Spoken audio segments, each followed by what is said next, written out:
Good morning दोस्तों, कैसे हो। आज जो जनजातियों में राजस्थान जीके में हमारा टॉपिक रहने वाला है वो रहेगा डामोर जनजाति और साथ में हम पढ़ेंगे कंजर जनजाति। तो आज हम बात करते हैं डामोर।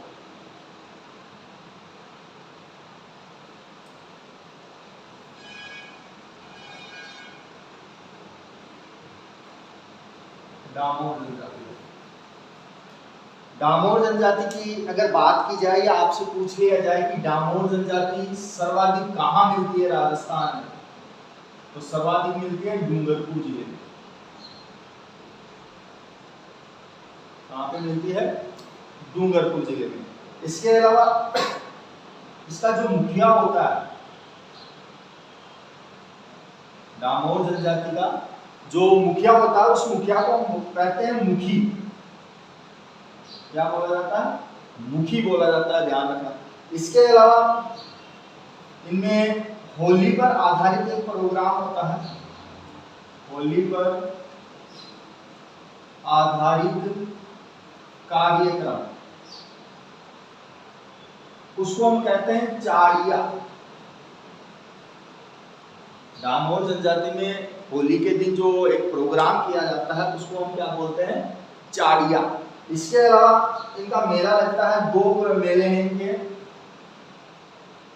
एक तो लगता है इनका ग्यारस की रेवड़ी का मेला,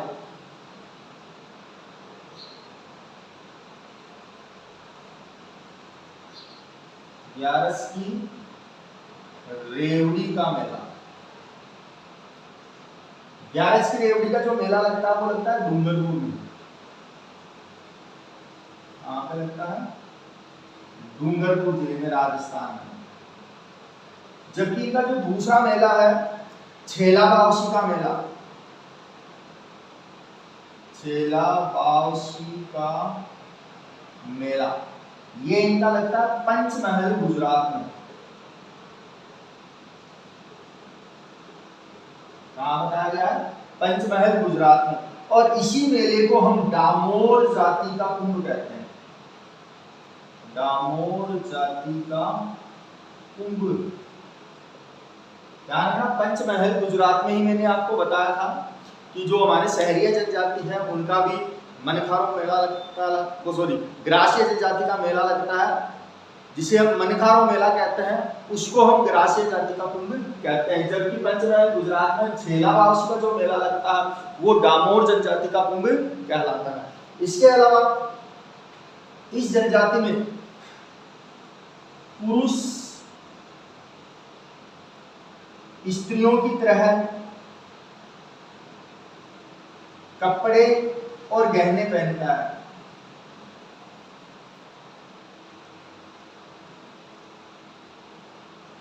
ध्यान रखना कि भाई कौन सी जाति के अंतर्गत पुरुष महिलाओं की तरह कपड़े और गहने पहनता है, तो वो डामोर जनजाति के अंतर्गत पहनता है।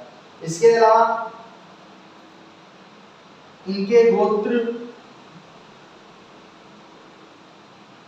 राजपूतों के समान होते हैं, इसीलिए ये जाति स्वयं को क्या मानती है? राजपूत मानती है, स्वयं को राजपूत मानती है। तो ध्यान रखना, अगर क्वेश्चन आ जाए कि राजस्थान की वह कौन सी जनजाति है जो स्वयं को राजपूत मानती है, तो वो डामोर जनजाति है। क्यों? क्योंकि इनके जो गोत्र होते हैं वो गोत्र किनकी तरह बताए गए हैं? राजपूतों की तरह बताए गए। इसके अलावा लड़की की गोद में, लड़की की गोद में नारियल रखकर संबंध स्थापित किए जाते हैं, नारियल रखकर संबंध स्थापित होते हैं। इसमें कौन सी जनजाति में होता है? तो डामोर जनजाति में होता है कि भाई लड़की की गोद में नारियल रखेंगे और फिर उसके बाद में उनके साथ जो वैवाहिक संबंध होते हैं वो जोड़ना शुरू कर देते हैं। तो ये थी हमारी राजस्थान की डामोर जनजाति। इसके अलावा एक जनजाति और है जो आपके कंजर जनजाति है, उसको और हम पढ़ेंगे। तो एक बार आप इसे कंप्लीट कर दो।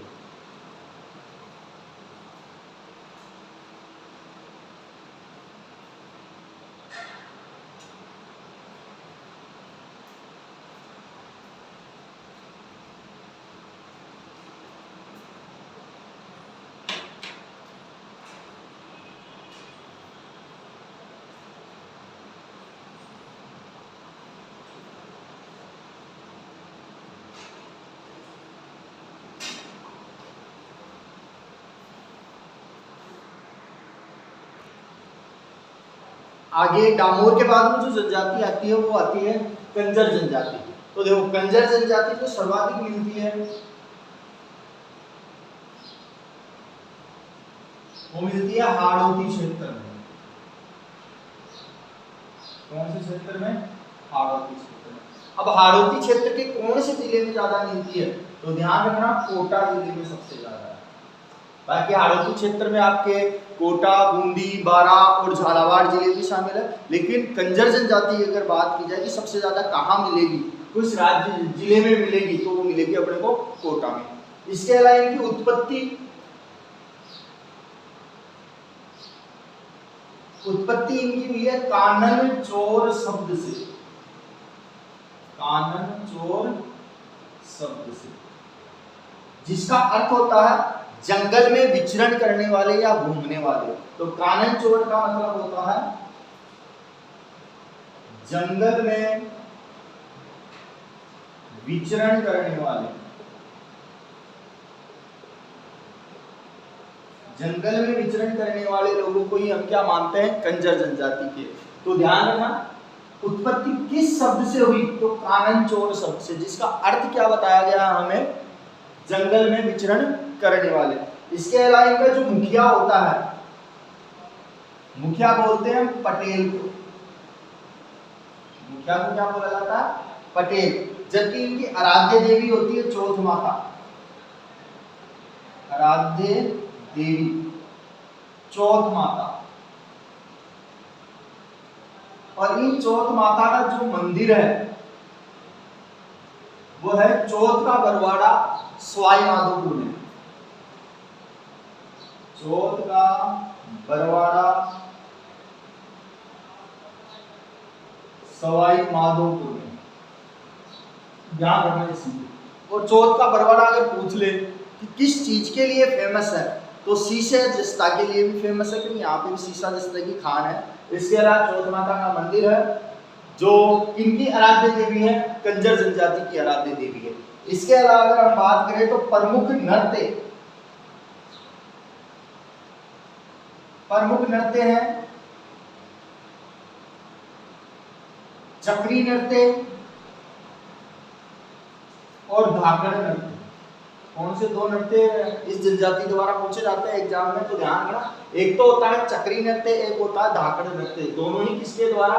कंजर जनजाति के द्वारा। अब इसके अलावा अगर बात की जाए अन्य चीजों की, तो ध्यान रखना यह जाति आपराधिक प्रवृत्ति की होती है।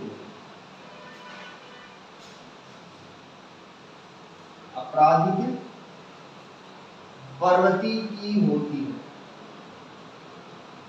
और इनके बारे में कहा जाता है कि यह अपराध या चोरी करने से पहले ईश्वर का आशीर्वाद लेते हैं। मतलब चोरी करने जाते समय उससे पहले ये ईश्वर का आशीर्वाद लेंगे, और उसी आशीर्वाद को हम क्या कहते हैं? पाती मांगना। तो ध्यान रखना, पाती मांगना क्या होता है? पाती मांगना मतलब अपराध से पूर्व या चोरी से पूर्व ईश्वर का आशीर्वाद लेना। ईश्वर का आशीर्वाद कौन सी जनजाति लेती है? तो कंजर जनजाति के द्वारा लिया जाता है। इसके अलावा इस जनजाति में मरे हुए व्यक्ति के मुंह में शराब की बूंदें डाली जाती है। शराब की बूंदें डाली जाती है। ध्यान रखना कि भाई शराब की बूंदें किस जनजाति में मृतक व्यक्ति के मुंह में डाली जाती है? तो वो कंजर जाति के व्यक्ति के, मरे हुए व्यक्ति के मुंह में डाली जाती है। इसके अलावा ये कंजर जनजाति के जो लोग हैं शवों को नहीं दफनाते हैं। ध्यान रखना, शवों को नहीं दफनाते। कौन? कंजर जनजाति के। इसके अलावा मोर का मांस प्रिय है इनको। मोर का मांस प्रिय। और मोर क्या है? राष्ट्रीय पक्षी। तो आपने देखा होगा कि अभी अगर कोई भी मोर का शिकार करता है या उसके मांस का सेवन करता है तो उसे गैर कानूनी माना गया है। और इस वजह से कंजर जनजाति ने भी शायद, जहां तक मेरे को पता है, तो इन्होंने मोर का मांस खाना छोड़ दिया है, क्योंकि मोर एक राष्ट्रीय पक्षी है और राष्ट्रीय पक्षी को नुकसान पहुंचाना मतलब एक तरीके से अपराध करने की स्थिति पैदा करता है। तो मोर जनजाति, कंजर जनजाति किसका मांस प्रिय है? मोर जनजाति। इसके अलावा एक इनमें वस्त्र होता है खूसनी। कौन सा वस्त्र? खूसनी। और खूसनी वस्त्र जो है वो महिलाओं द्वारा पहना जाता है। ये पूछा हुआ है कि खूसनी किस जनजाति का वस्त्र है या किस जनजाति की महिलाओं का वस्त्र है, तो वो किसका है? कंजर जनजाति का। तो ध्यान रखना, ये थी हमारी 8 जनजातियों का, जनजातियों में लास्ट टॉपिक कंजर। तो इसके बाद हम आगे अन्य राजस्थान जीके के जो टॉपिक है उनकी चर्चा करेंगे। उससे पहले आप इसे एक बार कंप्लीट करो।